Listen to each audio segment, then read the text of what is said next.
I have something interesting that I read in the morning. So I asked ChatGPT, what is sports science, right? So these days you don't go to Google, you go to ChatGPT first. So it says interdisciplinary that draws from fields like biology, physiology, anatomy, psychology, biomechanics, and nutrition towards human performance in sport and exercise. So I think from morning what I've been hearing, I think it's pretty much covered what the definition of what's been going on as well as the panelists here.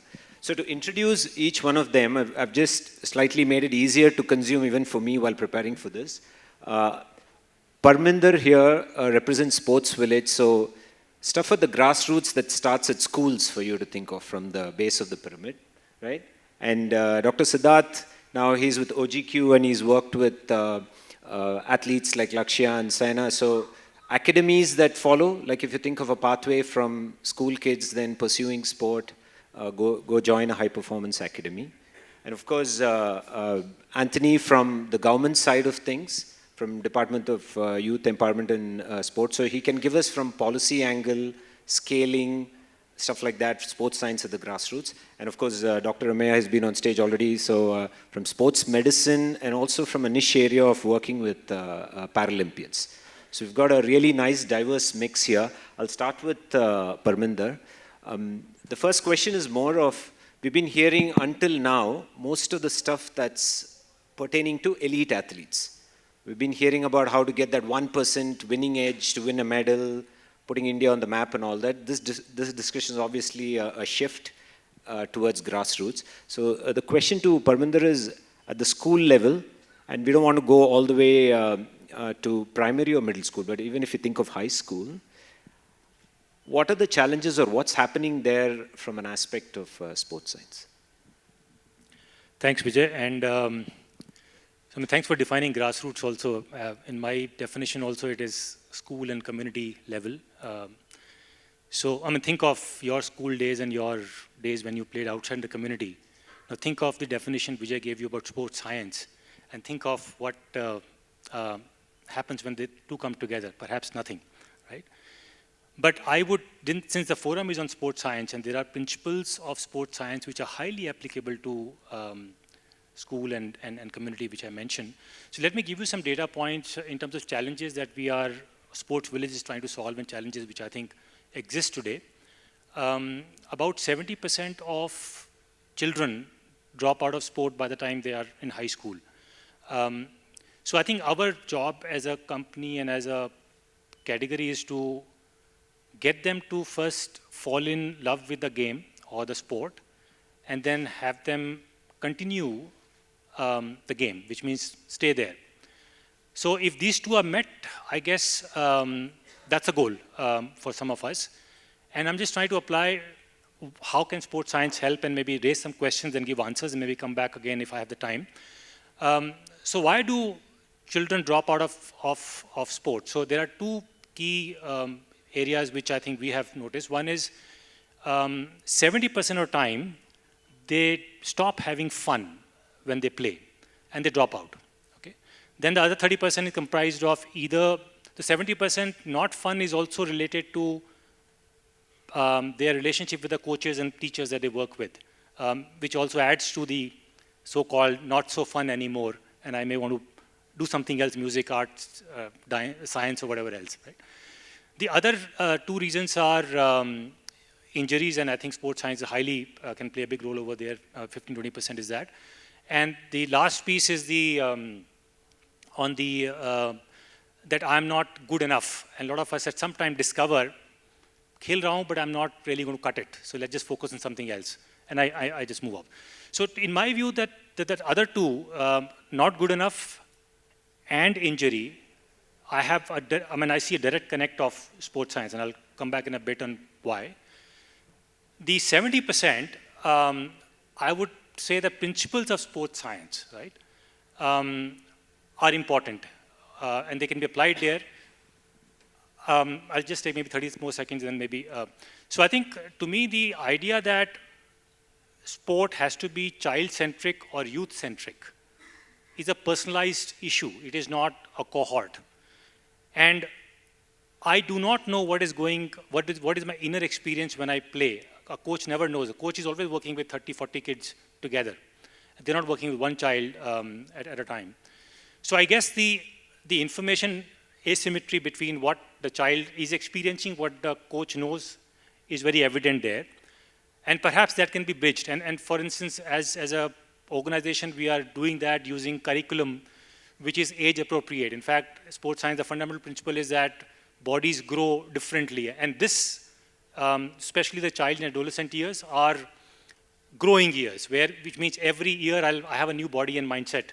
And the coaches are working with a dynamic environment, dynamic learning environment. Unless they're able to keep pace with that, they are not going to impart that so-called fun which is taking away lots and lots of kids from the base of pyramid before the grow up. So curriculum is one piece where I have a way to at least make it age appropriate. If you're 8-year-old, I will have activities which are appropriate to you, or 12 years and so on and so forth, right? And the second is also we've tried assessments, and this can be personalized as well. That's where the sports tech, and I think Marcos or somebody mentioned that earlier, that technology has a big role to play. Affordability, access is still an issue.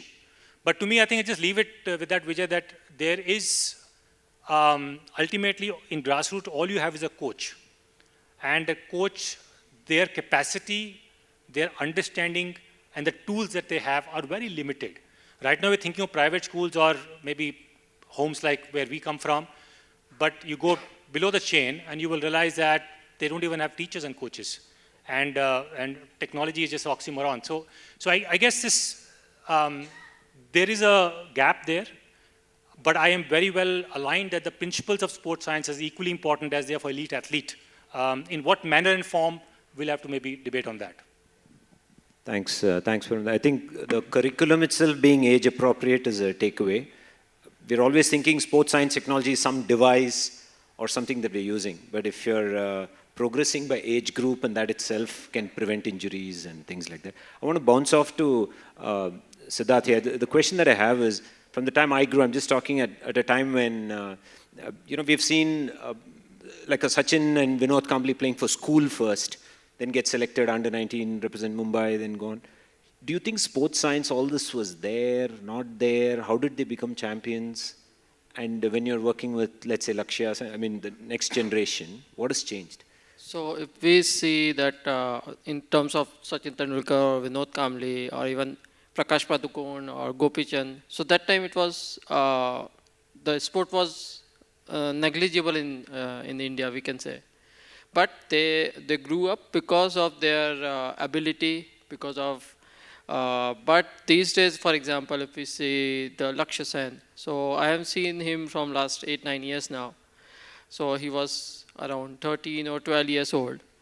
So what happened then, whenever he have any issues, we are always be around, and we know the body very well. And so accordingly, we can make a plan that which tournament he has to play and which tournament he has to leave.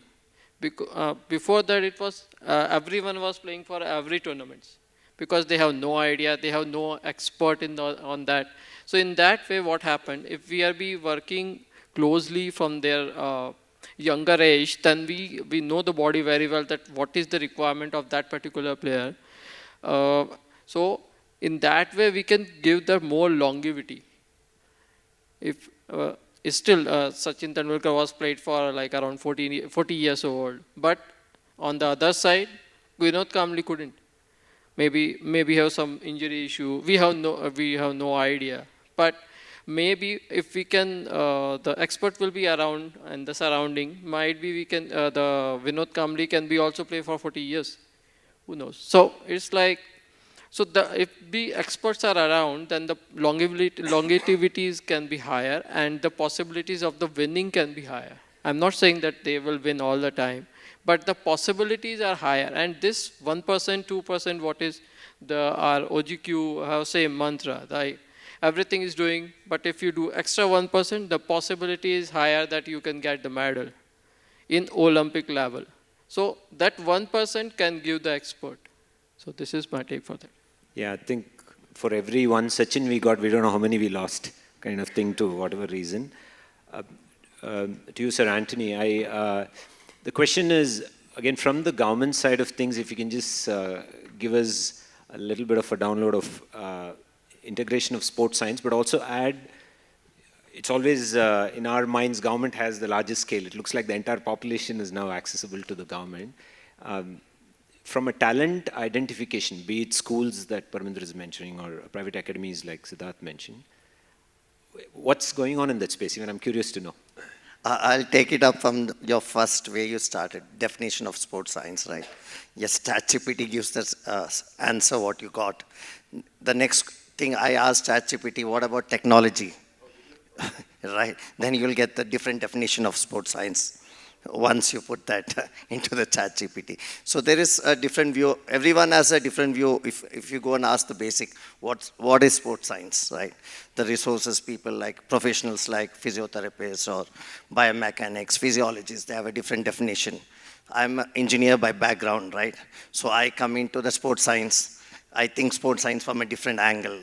I see a lot of data, I see a lot of analytics, I see a lot of analysis, connecting dots, a lot of statistics comes into play, right? The parameters are coming in different formats, right? When you do a battery of test, right? Then there is the benchmarks comes into play. So many things comes into play. So then I define sports sciences in a different way, coming from an engineering background. Right? So it's a funny world. And let's take a different example, right? Who defines, who is a sports scientist? There's no degree which tells I'm a qualified sports scientist. And who defines I'm a senior in, like, I might be 2 years in physiotherapy. I can call myself senior physiotherapist, right? So there's so many of gap here, right? And it's an interesting space also to work within this.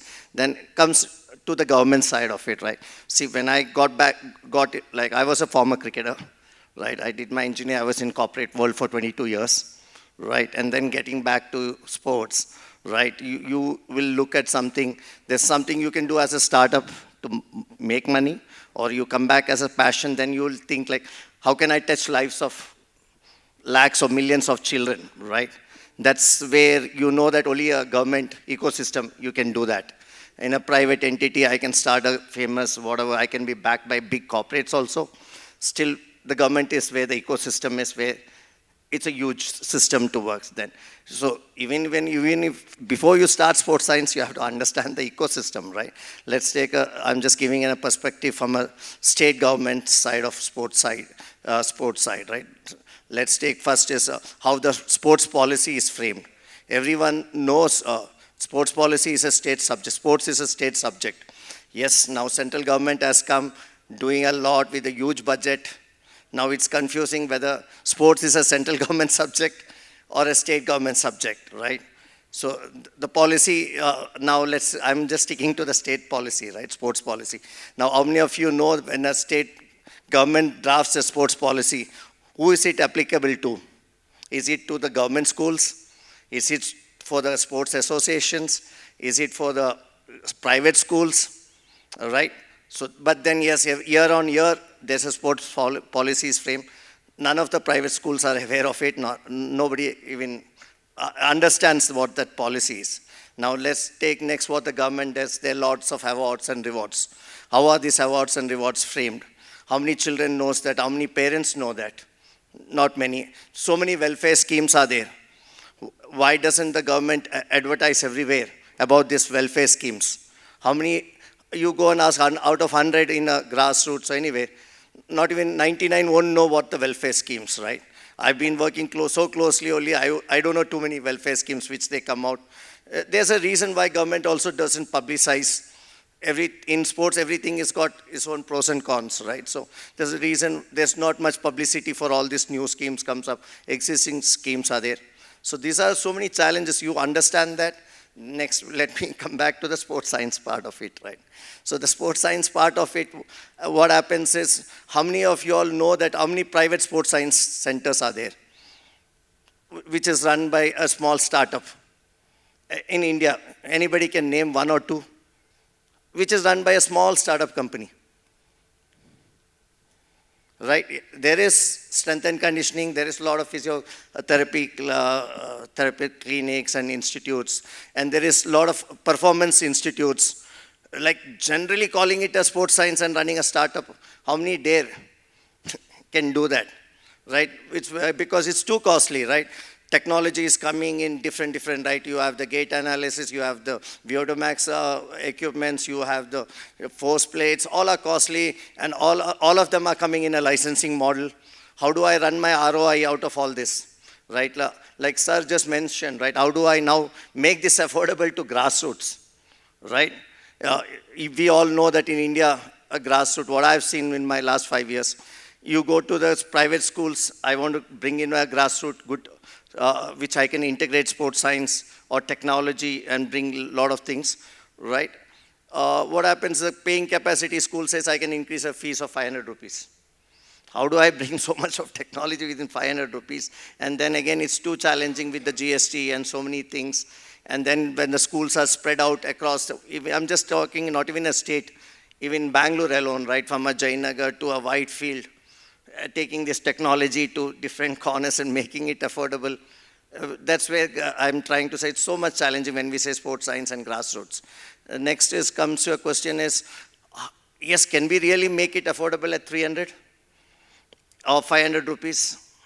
If it's possible, yes, I'm trying. That's where I'm at right now. How do we can make it at that, right? And I'm talking about real sports sciences, not talking that I'm doing at 300 rupees or 500 rupees something just to earn that money. I'm just giving an example. I'm taking some time. It's just, I'm just giving, when we spoke about sports sciences and sports talent identification, right? There was one project my company did for the Delhi Sports University, right? So just dreaming to go get such a big project, right? How many startups will believe in themselves that I'm just a 1 or 2 year old company, right? First of all, few companies are coming into sports science, going and taking such a big projects in talent identification across India, right? So when we say talent identification, there are different ways, like that old ways of conducting tournaments, the coach's intuition, right? And where we came into a picture was in talent identification. Yes, there is a Sports Authority of India battery of tests for talent identification, right? And yes, there was some benchmark, but it's not publicly available also. I have to compare after doing all the tests to something, but that's not available for a private company, that benchmark, right? Then how do a private company do that? Second is, can I identify talent at the age of 10, 11, 12, when all the muscles are not formed, you have not achieved your maturity level in terms of your physical maturity, right? Is it really a sports talent identification just by running this battery of tests? I disagreed there, right? That's when we framed a different way how we can look at sports talent identification, right? One is just taking the old model of PSI in terms of what they believed in battery of tests for physical fitness, the speed, agility, flexibility, right? That's one part of it. How do I standardize the data once I get it? If I don't have the benchmark, which is not publicly available. So how many of you know how much of statistics comes into play here to standardize the data? Then next what happens is, I thought that let me integrate in terms of the sports, the coaches comes into a play, intuition, right? So give some marking for the coaches where the techniques are checked and the coaches give the intuition scores. That becomes a level 2 of a talent identification. Yes, now I bring my sports science part of it.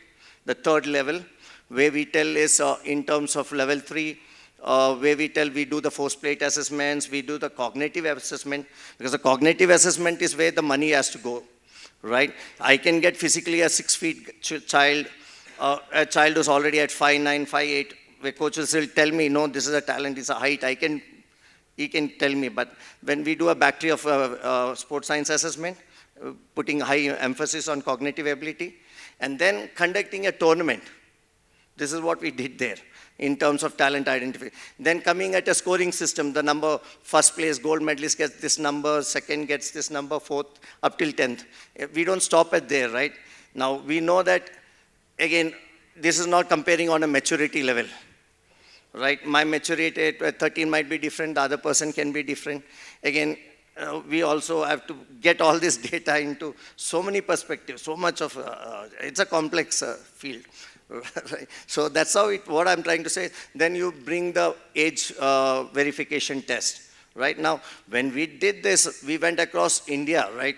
Taking a team of 50 sports science team, going to several states, 20,000 people to bring the best 200 in this methodology, right? And we brought the best 200 to Delhi Sports University, Delhi Sports School, right? And this methodology has yielded like, out of 200, they've won 116. I'm talking about state and national medals. It can be, you can check there up there in the website. So yes, when that gives you a faith that yes, sports science can be implemented in grassroots talent identification. And this is a method I saw success. It's how it can be implemented in a large scale. So that's one of the reasons I came and I took this topic. It's something for everybody to give a thought. Yes, this can be done. And technology can be brought in where AI and ML can take up, see, when we did it, to do 2,000 children in a day, it's a huge challenge. We can talk about all the technology, a lot of technology companies are there. You take this technology to a field, that too I was doing in a summer, all the battery will drain out by 12 o'clock. Technology will come back, it comes back to zero. So many challenges. So these are a lot of challenges in grassroots. Maybe it's a small time issues here, but a lot of it's an interesting subject, but it has huge depth. Thank you. I think at least I got an idea of the methodology. I think a lot of numbers and how you... lot of analytics, analyze numbers and how do you... So many things go. So it's a complex... So when we say sports sciences at talent idea and grassroots. Sure. Thank you. I'll bounce off to Dr. Ameya.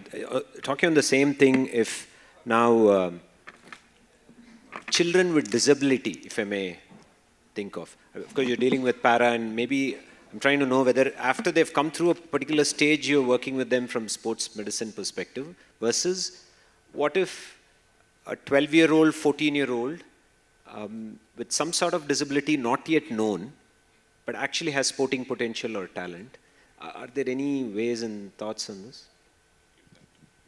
Yeah, hi, good afternoon, everyone. Absolutely. So first thing is that we must understand one thing, is that parasport or working in a parasport is more of a mentality challenge, right? How many of us have come here, parked the respective vehicles and come? Now, if you have a wheelchair-based athlete sitting on this panel, how would he or she access this? So I would want each and every one of you to think on those lines first. Let's keep sport aside for now. Even a 10-year-old is too late sometimes. So when you talk about parasport, it first starts with inclusivity. Bidding for 2036, great. India has the capability to go for the Olympics, wonderful. But does it have the more than the infrastructure, the mindset to deal with para-athletes or parasport? You see a double amputee, we still have that gaze, which is still there. Oh, there is something weird about this person.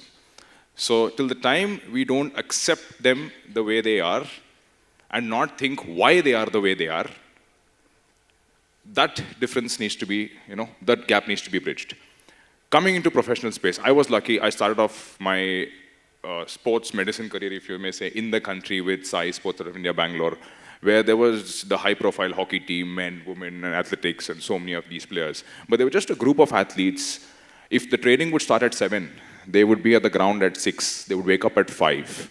Just 5, 6 of them. They were all wheelchair-bound athletes. I thought they had just come for recreational purposes. Like, who the hell would get up at 5 and all that? Then I get to know more about the sport. So the first thing is that these guys, barring their impairment, and impairment also it's divergent to whether it's a wheelchair athlete or an amputee athlete or a visually impaired or a technical or a intellectually impaired athlete. They are basic different classification. I'll just come to classification in the next 30 seconds. So how do they train? How does that biomechanics work? They're speaking about sports science and integrating sports science into athletes. So sports science can be integrated only when you know the normal anatomy and physiology. That's what we are taught as medical personnel. But in a para-athlete, there is a different anatomy, a different physiology happening in the same human body. They are not a different species, but a different benchmark altogether. So more than learning, I had to do a lot of unlearning as a doctor. And then apply whatever I have learned into, now, a small example, leg sprain, ATFL, anterior talofibular ligament in the ankle, commonest kind of injury for all kind of sport. Now you have a para-athlete with club feet. His ATFL is gone for a toss, arches of foot out of the window. How will you test them? Firstly, do we need to test them? The answer is yes. Now, how do we do it? So the protocols and everything have to change accordingly. Similarly, if it's a blind athlete, His other neurocognitive development as Mr. Antony, they're so well developed. They're more than any of us can even imagine, because their auditory stimuli, so many are impeccable. Now coming to a hospital environment, I have been lucky where I can coordinate with the pediatrics department, where children with cerebral palsy come over. They have parents, so cerebral palsy or poliomyelitis, which is unfortunately still rampant in the country. So for them, the parents is like, we just keep playing videos on our LED in Ramaya about para athletes. So they get sensitized at a very, very young age. Now, this is just one hospital, one in the country like this, which is doing so. I'm sure there are others. But when they talk about neuro patients, now a para-athlete, what is LTAD, long-term athlete development? That goes for a toss in para-athletes. I don't know where I'm meeting my next road traffic accident which will make me a para-athlete, right? So from then if you start, firstly to get them out of that grid that yes, you can play. I have people met with accidents at 40, started training at 42, and then becoming world athletes at 45. So again, age is not a barrier. So I would like orthopedics and trauma, neurophysicians, neurosurgeons, pediatricians, physiotherapists working in all at the internship level to look at potential para-athletes, because there's no age to become a para-athlete. And there's no specific phenotype or genotype. As I speak, I would also like call out Colonel Gaurav Datta, who is the chairman of para-rowing. He himself has been a para-athlete, a para-rower, and one of the founders of the APN, that is the Army Paralympic Node, which is a grounding base for all the Army personnel who have had a battle casualty. And from there, so you can imagine, para-sport has evolved due to military in World War II. On a Friday, they went to war. Saturday, they got blown off. On Sunday, they're bedridden. It can't get worse than that. That's what they thought. But it just got better because they took up sport. Just the awareness that there is a space like this and people can get into this kind of play. And we as sports science staff, sports medicine staff, technology, everything available, we can do wonders in their life. And change is absolutely magic. I can go on, but time's up. Oh yeah, it says time's up, I haven't seen. Yeah, I mean, thank you for that, and I can imagine this unlearning learning when you think a set of things will work, but people with disability, you got to even figure out the method before you do this. In the interest of time, I'm just going to do a quick round before I definitely want to handle at least one or two questions for the experts. A quick round when we close here is, can each of you think of one challenge and one possible solution about how to integrate sports science? I've heard some of them about costing, pricing needs to go down, integration at grassroots, but we'll start with Parminder again. Maybe schools, then academies, government, and then sports medicine. One key challenge that you have seen through your organization, and what do you propose as a solution for that? Yeah, so if I have to give you two challenges or goals in my view, one is, I mentioned that earlier, making it child-centric or youth-centric, then sports-centric. Right now we come from sports-centric, and then all the programming is around the sport, not about the child. And second related point is what constitutes athletic success. Along with the athlete, we also need to include the person who the athlete is. And both together will give us a good chart for an individual athlete. So if these two need to be done, there needs to be awareness. And awareness, and all you have is the coach and the parent in the upper classes, and parent is missing in the government schools and the lower income homes. You only have the coach. So how do we build capacity of the coach to be able to do that is a big question. I am hoping that sports science and sports tech would be able to, for instance, use of variables is a personalized thing which I, as an athlete, can look at, but affordability, access is a big issue. So hopefully at some point, the twain shall meet and we will have the solution, but that's an imagined scenario. At this point, capacity building of coaches to be able to do what they can to get these goals is good enough in my view. Thank you, Parminder. Siddharth, you? So in terms of challenge, I can say, especially I'm talking about the sports science point of view. Most of the people, not the people, it's like a coaches and everyone, they don't understand what is the loading capacity of a particular player. sometimes they be underload and sometimes they be like overload. So both the possibilities because of the underloading or overloading, the possibilities of the injuries are pretty high. So if we are as an expert, we be and around. So we have one chart called a periodization.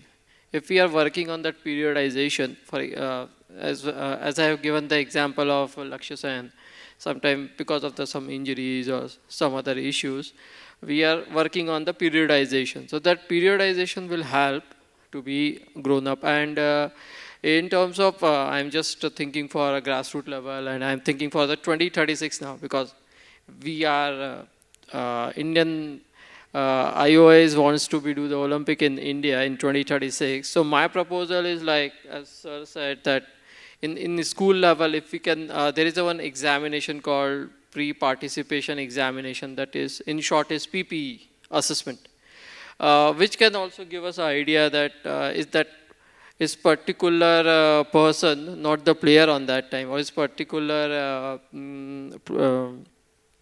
student can be possible to play, and which can be, we can also predict with that what the player can be play. So my proposal is, because it's a 12 years now, so whoever is 10 now, he will be a 22 or she will be a 22 at the time of Olympics. So then the possibility is higher that we might have a more medal. If you see the China actually, when this Olympic, before this Olympic which is happening in China, they don't have that many of medal players if you compare from the US. But after that Olympic, because of that awareness, because of the sports science might be one of the part, I'm not very sure about that. But now they are competing against USA. They have equal number of medal as USA. So maybe we can be also be, but we have to start now. So my proposal for this, for the Sport Planet platform is we have to go for that PPE examination as much as possible. Thank you. And over to you, Antony and Ameya, who, although they rang the bell. Yeah, I'll just take just 1 minute. Yeah, I think one of the challenges and we can overcome is in grassroots, we all know that the biggest decision makers, for me, what I've seen is physical education teachers. They play the key role. Then the coaches, right? Second is the parents. Most of the sports selected by the children are by these two, are the biggest influencers. So how do you get the sports science education to the physical education teacher and to the parents, right? We all know that BPED, MPED, it's been a long time, the curriculum has been updated, right? There's not much sports sciences in that curriculum, right? That's where I see the challenges, and we can overcome the challenges, which we are trying, at least in Karnataka, to break that barrier. Yeah. Completely agree. I think a train the trainer kind of thing. Parents and teachers. It's not one time. All this train the trainer program, it's continuous upskilling. Exactly. It's without continuous upskilling, it's not going to work. Yeah. Oh, yeah. Just to put it shortly, I'll use 3 words. Awareness. Create the awareness of where your athletes are and what you're doing in that space. Second is trust between the coaches, parents. Gain their trust. It's very important. And third, most important, which I think somewhere down the line we kind of lack, is communication. So awareness about what you do, trust within the process and what your basic qualification competencies are, and of course, communicate whatever you're doing. Trust me, these 3 things will do a world of good for so many. Thank you. Thank you.